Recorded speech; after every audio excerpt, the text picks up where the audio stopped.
नमस्कार दोस्तों। एक बार फिर स्वागत है आपका हमारे YouTube चैनल में। इसमें आज आपके लिए लेके आए हैं हमारे पर्यावरण से भूमंडलीकरण और व्यापार से सामाजिक विज्ञान के कुछ महत्वपूर्ण प्रश्न।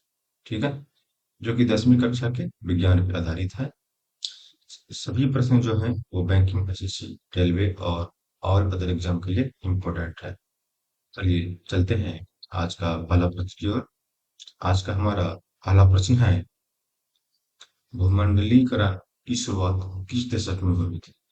भूमंडलीकरण की शुरुआत जो है वो 90 के दशक में हुई थी, 1990। Option number A. जिन प्रश्नों के आंसर आपको पहले से पता है उसे आप कमेंट में करेंगे, तथा जिन प्रश्नों के उत्तर आपको पता नहीं है उसे आप अवश्य नोट कर लेंगे। ठीक है, चलिए चलते हैं अगला प्रश्न की ओर। अगला प्रश्न हमारा है, गिरमिटिया किसे कहा जाता है? गिरमिटिया जो है वो एक प्रकार का मजदूर है।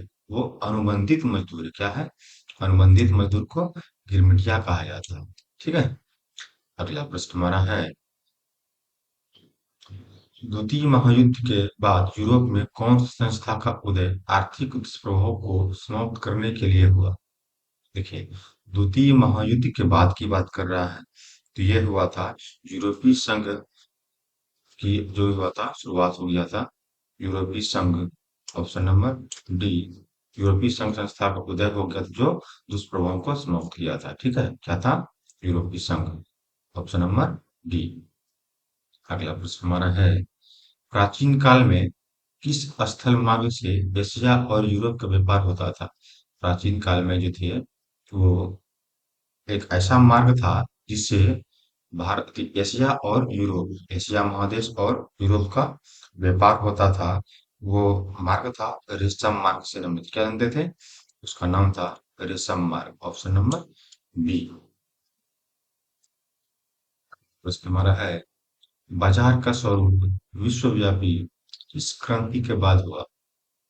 बाजार का स्वरूप विश्वव्यापी जो है वो औद्योगिक क्रांति के बाद हुआ था। कब हुआ था? औद्योगिक क्रांति के बाद हुआ था। Option number A.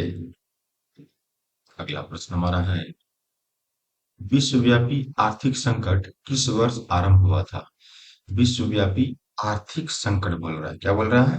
ध्यान दीजिएगा, आर्थिक संकट जो है 29 में हुआ था, 1929। Option number C. ठीक है, अगला प्रश्न हमारा है, ब्रेटन वुड्स सम्मेलन किस वर्ष हुआ?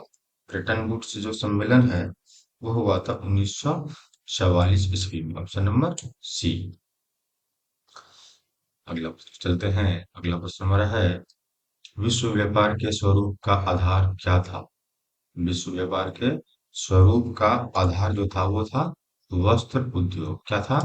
वस्त्र उद्योग। Option number D. अगला प्रश्न हमारा है, पहले विश्व बाजार के रूप में कौन सा शहर उभर कर आया? पहले विश्व बाजार के रूप में जो है वो क्या है? अलेक्जेंड्रिया। कहाँ आया था? अलेक्जेंड्रिया। ठीक है, ऑप्शन नंबर ए।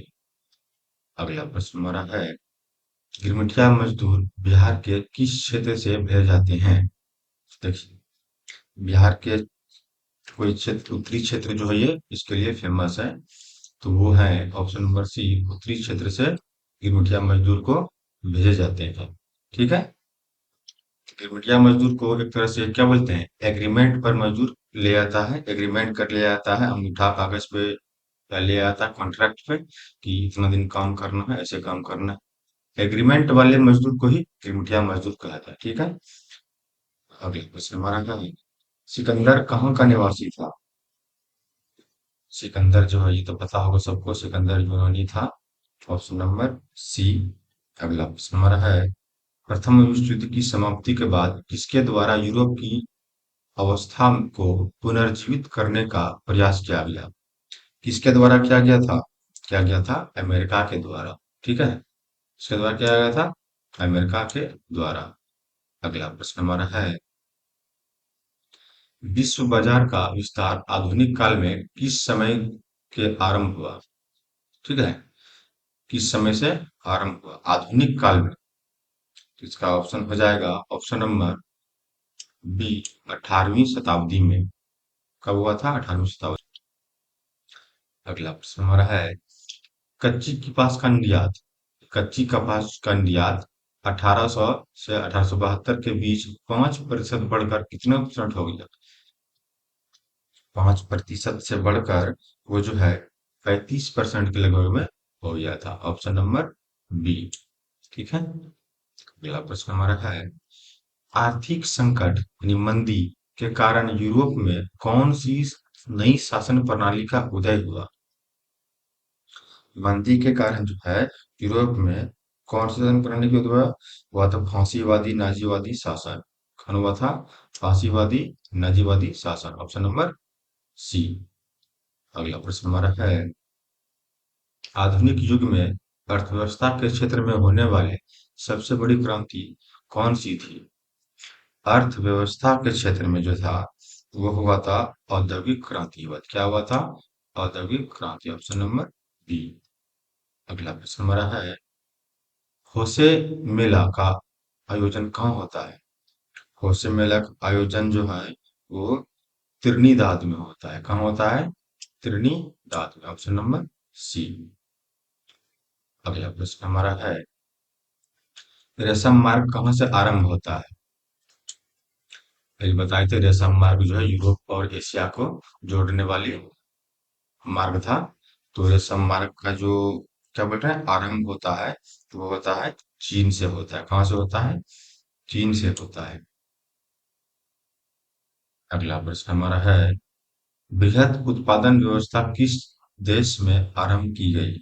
बृहद उत्पादन अवस्था जो है वो अमेरिका में की गई।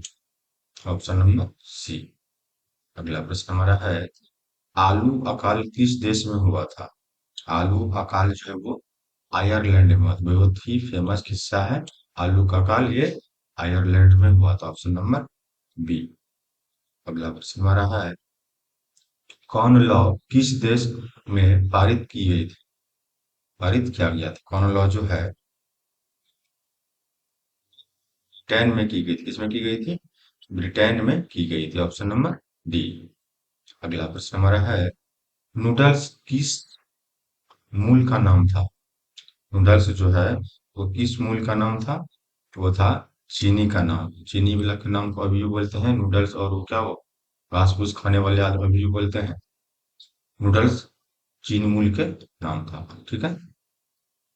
अगला प्रश्न हमारा है, अंतर्राष्ट्रीय आर्थिक विनिमय का प्रभाव किस प्रकार का प्रभाव पर आधारित नहीं है? अंतर्राष्ट्रीय आर्थिक विनिमय का प्रवाह जो है वो उद्योग पर आधारित प्रभाव नहीं है। किस पर नहीं है? उद्योग पर। Option number D. ठीक है। अगला प्रश्न हमारा है, इंग्लैंड कपाल और आयात मुख्य रूप से कहाँ से करता था? कपाल का आयात, कपाल नहीं शायद कपास होगा। ठीक है। कंटिन्यूस है। इंग्लैंड कपास का आयात मुख्य रूप से कहाँ से करता था? कपास सबसे अधिक भारत में होता तो भारत से करता था। ठीक है। अगला प्रश्न हमारा है, यूरोपीय राष्ट्रों ने अफ्रीका और अफ्रीका का आपसी बंटवारा किस वर्ष किया था? यूरोपीय राष्ट्र ने अफ्रीका का जो राष्ट्रीय बंटवारा था वो 1885 ईस्वी के लगभग में किया था। Option number D. तो आज का हमारा जो सामाजिक विज्ञान का भाग एक था वो यहीं पे समाप्त होता है। भाग टू आपके लिए अगला एपिसोड में लेके आएंगे। तब तक हमारे चैनल को आप सब्सक्राइब करें, लाइक करें, कमेंट करें, अपने दोस्तों के साथ शेयर भी करें और बेल का घंटी भी दबाएं ताकि आपको हमारा वीडियो सबसे पहले प्राप्त हो। तब तक के लिए हमें आज्ञा दीजिए। धन्यवाद। जय हिंद।